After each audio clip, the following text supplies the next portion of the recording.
2026 மன்னராட்சி தூக்கி எரியப்படும்னு சொல்றாரு. மன்னராட்சியை ஒழிச்சிட்டு மக்களாட்சி வந்துருச்சு. இதுல இப்ப அவர் எதை கோடிட்டு காட்டுறாரு? உடனே கலைஞருக்கு பிறகு மு.க. ஸ்டாலினா, அதற்கு பிறகு உதயநிதி ஸ்டாலினா, இப்படித்தானே வர்றாரு. இதுதான் ஒரு மன்னராட்சியும் பாரு தானே.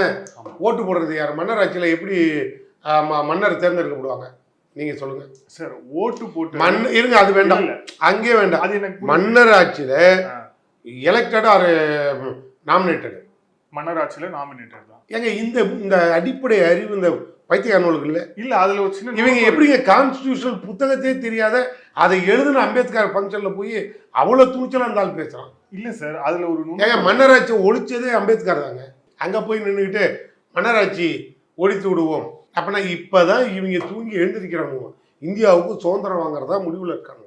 வாரிசு அரசியலுக்கு முற்றுப்புள்ளி வைக்கணும்னா புரியுதா, யாருமே அரசியல்வாதியா இருக்க முடியாது. கொள்கை வாரிசு தான் இருக்க முடியும், குடும்ப வாரிசு இருக்க முடியாது அரசியல்ல. கொள்கை வாரிசு வேற, குடும்ப வாரிசு வேற.